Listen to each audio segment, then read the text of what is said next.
grab your big book, your pen, your highlighter, and notepad and get ready to hear and apply some of the solution from the Big Book of Alcoholics Anonymous through the experience, strength, and hope of Nikki M. To have a question addressed in a future episode of Noodle It Out with Nikki, please send an email to noodlewithnikki@gmail.com, and Nikki is spelled with 2 Ks. To get a more interactive experience with Nikki as she noodles out life and recovery questions using the Big Book of Alcoholics Anonymous, you can get a link to her weekly Noodle It Out with Nikki meeting held live on Zoom every Monday morning at 9 o'clock Eastern Time. The information to that meeting is in the show notes of this podcast.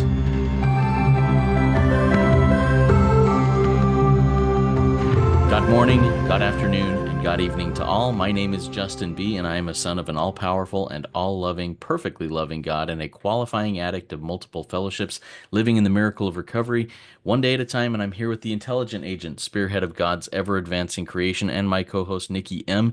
Nikki, why don't you come off mute and introduce yourself real quick? Hi, everybody. I don't know where you are in the world, God morning, God afternoon, God night, but I'm Nikki M. I'm a grateful member. That's what my book says I am. It says when introducing yourself, introduce yourself as a member. So I'm a member of this program. And I'm a member of Rico 12. I'm a member of the Noodle family. And I'm just a grateful daughter of the creator of the universe. So this is just, I want to say today's the greatest day of my life. Why? Because it is. Thank you. Thank you, Nikki, so much. I appreciate it, and it is a great day. It is a great day. All right, so for anybody who's not familiar with Rico 12 and with the Noodle It Out with Nikki M podcast and the other things we've got going, just go check out the other things we have at rico12.com. We've got the weekly speaker meeting. We've got Afro-Euro speaker meeting. We've got Big Book Roundtable. We've got this Noodle It Out with Nikki M. And we're working on some really cool things, some workshops that will be coming up soon, and just doing some cool things. And if you out there are benefiting from this Rico 12 family of recovery resources, and you feel a prompting and nudging from your higher power to contribute, we're happy to accept any contributions. You can do that. There's links in the show notes. There's links at rico12.com. And we're just grateful to accept anything, even word of mouth. Share it with your recovery network. All right, let's jump into this. What we do in Noodle It Out with Nikki is we dive deep into finding solutions to questions, issues, and things we encounter in everyday life in the Big Book of Alcoholics Anonymous. I'll bring a question to Nikki, and that either comes from our life, our work with our sponsees, with chat from the Noodle chat in WhatsApp, and you can join that. There's links to that in the show notes also. But we bring that to Nikki, who dives into the Big Book and shares her experience, strength, and hope, and her understanding of the Big Book with us so that we can find solutions to these problems. So grab your Big Book, get ready to run from page to page here and get some Big Book wisdom and knowledge. So Nikki, today the question that I have for you is based on a term that I've heard Cameron F. say multiple times. I don't know if he's the originator of this, but he's the first person I think I ever heard it from. It's sobriety. And my understanding of what sobriety is I'm sober, I'm abstinent in my drug of non-choice, whatever that may be, and yet I'm losing my mind. I'm resentful, I'm irritable, I'm discontent, I'm all of those things, but I'm just not there. So Nikki, let's noodle that out a little bit. What are your thoughts on that? That's a great question. And I think right now I want to bring everybody in because we talked about where in the world are we right now. We're also, if you're listening to this and it's a decade later, we're in 2025 right now. The year is 2025. And it's really just a strange time. There's an energy, a frequency, a vibration in the air. Okay. So I think if people in general are not plugged into a power, because remember, Justin, no one comes into 12-step looking for God. It says, step 2 says, we came to believe in a power. So no one came in here looking for God. And a lot of people come in here thinking, and they're not armed with the facts. Page 18 says we need to be armed with the facts about this disease, about ourselves, blah, blah, blah. And so I think a lot of people come in and they think, of course, alcohol is the problem, the porn, my money, my job, my ex-wife is the problem. But the book clearly says, page 23, therefore, the main problem of the addict, the alcoholic, centers in their mind. And so this term, sobriety, what does that mean? Justin, that's exactly what you and I suffered from, which is the disease of alcoholism. See, everybody, our friend, and we say it all the time, Justin B, he's never had a drink. He's never had alcohol, but he suffers from sobriety when he's not tapped into this power. So what does that look like, Nikki? Well, it looks like page 52. Let's all go there. It looks like Justin and Nikki, this is me. You know, sober, not sober, I don't care. This is what's sobriety. You're sober. You're not drinking. You're not high on really anything except your thoughts. And it says we're having trouble with personal relationships. And that's a lot of people. I have a guy the other day in the rooms at this convention. Nikki, you shouldn't be here. It's an AA convention. And it was Al-Anon. I'm Al-Anon. I'm AA. I mean, I suffer the disease of alcoholism. He goes, you do not have a sobriety date. And I said, whatever we talked about, but here it is. This guy, sober 27 years, is having trouble with personal relationships. I'm a relationship. He's just sober.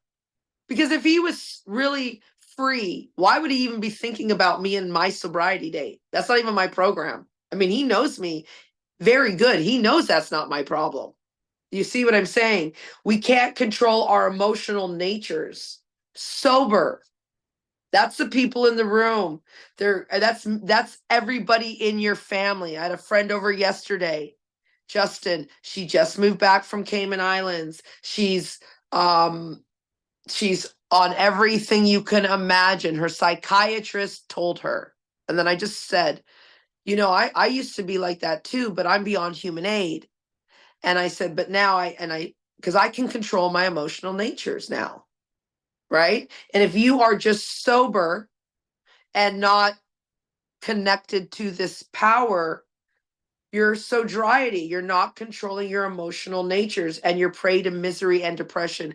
And that's what this woman said. I'm depressed and she needs her psychiatrist and she's on every pill and the doctors and this and that and everywhere else. And again, you're just in sobriety. That's all you are. You're not, you can't make a living. Yes, you're making money, but you don't have a career. Your feeling of uselessness, you just want to die. Because she's now in this grip of a progressive illness going, what is happening?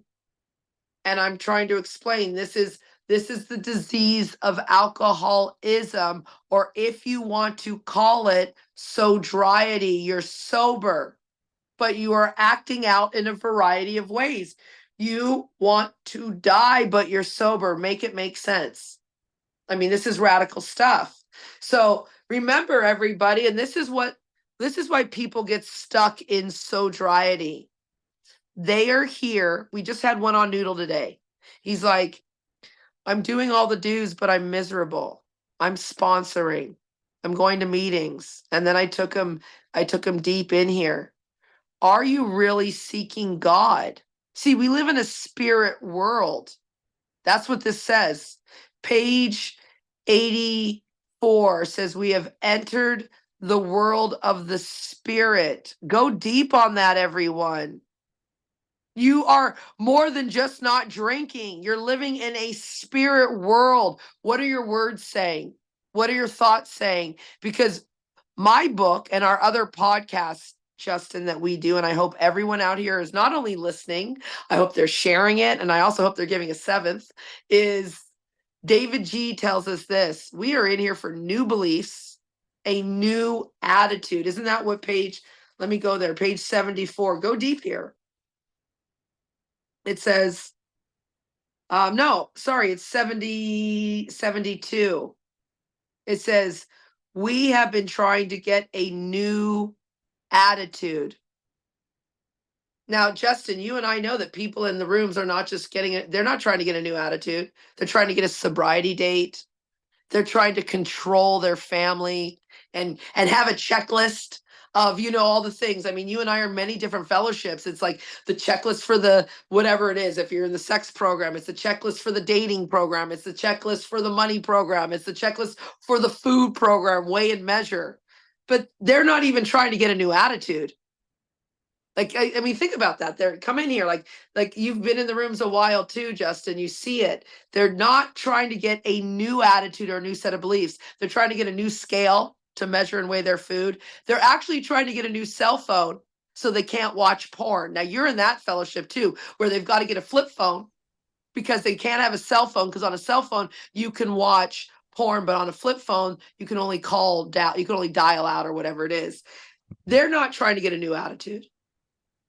Right. And that's such a huge shift of perspective. When I, like what you said, when we first come into the rooms, we aren't looking for God necessarily. We're looking for to stop the pain that we think is being um, sourced, that we think the source of it is our alcohol, is our sex, is our money, is our weight, is our whatever it is that we think is the problem. Well, that's not the problem. I love this. We're looking for a new way of life, a new relationship, a new well, I have to have that shift happen, or I'm going to be living in misery, in sobriety.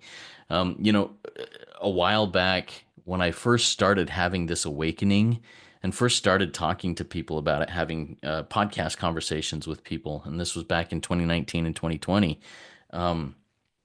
A question I would always ask, hey, can you define the difference between abstinence, sobriety, and recovery? And I was trying to understand it better myself. And so Nikki, let me ask you that question in this conversation. Define for me abstinence, sobriety, and recovery, and what the difference is in those areas. Okay, I'm going to try and use big book here, Justin. And I mean, abstinence, sobriety, and then recovery. Okay, recovery. Let me go here. So, abstinence looks like this. I reached the crossroads. I was sober about 6 months. Sorry, everybody. We are in the story on page 428. We are in the story on page 428, which is this is what sobriety, just sobriety looks like. You're at a crossroads. You're sober for whatever, 6 years, 6 months, 6 days, and you're not getting any better, meaning you're not getting the promises. You don't feel a new freedom come to you. And what happens in sobriety? You're contemplating suicide almost every day. My emotions are swinging between paralyzing despair and murderous rage. See, that's me in sobriety. That was me in year 4. I was planning a murder, homicide, suicide. I was going to rent a car because the man I loved didn't drive. He had a bike. And I was going to ride him over. Now, I think the statute is just, hey, if you're listening and you're a police officer, I don't know what that means. Please don't come to my house and arrest me. It just means I'm a crazy woman with thoughts because my lover didn't love me anymore. And he's not going to live without me. And I'm certainly not going to live without him. It's basically Fatal Attraction in real time. Okay. And it says, this is what sobriety looks like. Just sobriety, being sober. I was not happy. I mean, you see that it's on page 428, everybody. I'm not happy. I'm not joyous.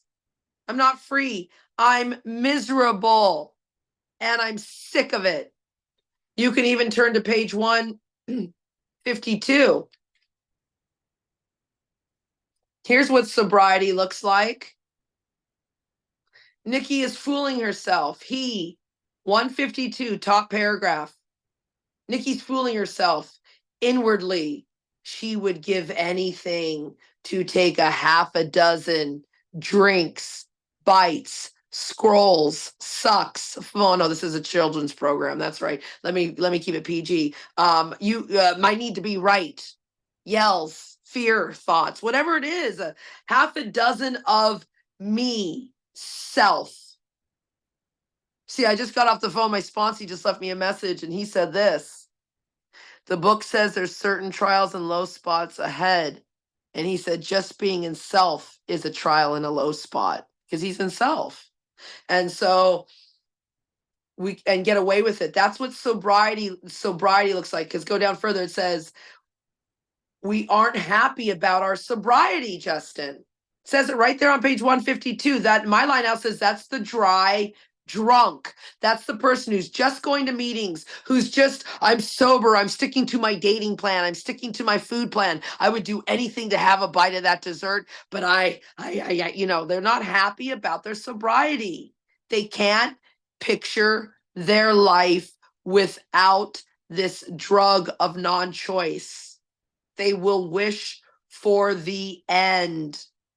See, that's what sobriety looks like. Now, what does recovery look like? Well, it's really a daily reprieve. And if you ask me, it looks like, doing the 12 steps, being a member of this program. I mean, all the stuff they talk about in the book, it looks like, it depends what kind of recovery you have. I mean, that's kind of a trick question, right? What does recovery look like? And what was the last one, Justin? So we had abstinence, sobriety, and recovery. Yeah, abstinence was what we were just talking about. Sorry, that was kind of abstinence and just sobriety. That was abstinent and just sobriety because they're kind of in the same. You're just abstinence and you're just sober. So kind of actually it's kind of great because they kind of fade into one. They kind of roll into one. So you're abstinent. And what I just described in the story on page 428 and page 152, you're abstinent and you're just sober. But now let's go into what recovery looks like. Page 100. See, this is what recovery looks like. And why did a frog join me this morning in my throat? Okay, I need so much. I don't need anything. I need God. Nikki, stop. You don't need the mic system and you don't need a throat lozenge and chamomile tea with a movie crew. I don't need all that. But I do need this book. And it says here, so we just talked about it, everybody. Sobriety, sobriety, and abstinence. So we talked about abstinence and just being sober, page 428, page 52, and then page 152. That's kind of just the sober dude, not trying to really have a new attitude or a new relationship with God is what we're trying to get, says page 72. But now we've just rolled into what does it look like when we are in recovery? We're on page 100. And this is what it looks like every day if we do this work well. The book does not say perfect. It says if we perform this work well. Frog, go away. Here it goes. Page 100, assuming Justin and I are spiritually fit, we can do all sorts of things that people suffering with the disease of any addiction or alcoholism are not supposed to do. See, Justin and I can go everywhere. We do not need to avoid anything. You understand? I mean, it's the opposite because it says we must not have that in our home. We can have anything in our home, Justin. Flip this on the opposite. We must shun our friends. That's not true. We can have any friends that we want. We can even have enemies, frenemies. We can go anywhere because everyone is a child of God. Like we don't need to avoid anything. We can go anywhere. We don't have to hide anything when we are in recovery. See, people who do not meet these conditions, who are in sobriety, still have an alcoholic mind. And there's something wrong with their spiritual status. See, what does recovery look like? It looks like the promise is coming true. It looks like I perform this work well, that I lose my fears, says the step 3 promises on page 63. It's the big promises for you and I, Justin, on page 75, which is perfect peace and ease alone. It looks like this when you're in recovery, everybody. It looks like page 13, that we test our thinking. with our new God consciousness. Whoa, it looks like this. Page 55. That the consciousness of our belief. See, in sobriety, we just go along like sheeple doing what our old communities say. But now the consciousness of our belief has come to us. So here's what it looks like when we're recovered. Justin and I stand very tall. Actually, let me straighten out my back here. My chest is up. My shoulders are back. My neck is up. Okay, I don't have my chicken neck. My neck is up. I have a big smile on my face. What does it look like when I'm in recovery? I say, man, today's a great day. You see what I mean? I'm actually sure God wants me happy, joyous, and free. See, the promises really come true. And here's what it really looks like, Justin. Nothing has changed. You know my story a lot. I don't have someone in my bed right now. I don't have anything. I don't even have a job still, really. You understand? And I'm free. I'm happy, joyous, and free, regardless of anything or anyone. I'm free. Does that answer that question, Justin? Pretty clear? I think so. I think so. I'd like to also jump in and kind of share my how I currently understand those terms. And you'll probably have to tie it back into the big book because I understand big book. I don't speak it as well as I understand it. So, abstinence for me is that white knuckle, just holding on for dear life. I'm not going to drink. I'm not going to use. I'm not going to act out. And I am just gritting my teeth and clenching my fists. That's abstinence. And for me, that's living in hell. That is the worst possible place to be in everywhere. And if I'm coming into the rooms just for that, to stop drinking, using, acting out, whatever it may be, I'm not going to last very long. Sobriety for me is okay. I see a program. I'm checking the boxes. I'm doing these things. I'm experiencing a semblance of freedom, a semblance of it, but I'm still just doing it to check the boxes. And recovery, I'm walking into a new God consciousness, living my life, as you said there on page 100, assuming I'm spiritually fit. In recovery, I've got a daily reprieve and I'm spiritually fit one day at a time so that I can do and follow the things that I believe higher power is guiding me to do and follow. And that for me is that progression through that. And there's freedom in recovery. There's uh, relative comfort in sobriety, but there's also what's the word I'm looking for? There's also complacency in sobriety. That can happen really quickly in sobriety, and abstinence is just hell. So, any thoughts, any feedback on that, Nikki? Well, you said abstinence, white knuckling it. And we did read it. We read it just now on page 152. So everybody line out. White knuckling it is your line out. You're not happy about your sobriety. You can't imagine your life with or without it. You know loneliness. You're white knuckling it. And you're at a jumping off place. That is the white knuckling it. That paragraph on page 152 is your white knuckling it. You said sobriety. You're just checking the boxes. You're doing the 12 steps. You're reading them. You're talking about them. Maybe you're doing them a little bit. You're just checking the boxes and going to meetings. What page is that? Well, that's page 14 is what I heard when you were talking. You are failing to perfect and enlarge your spiritual life through work and self-sacrifice. You're just in sobriety.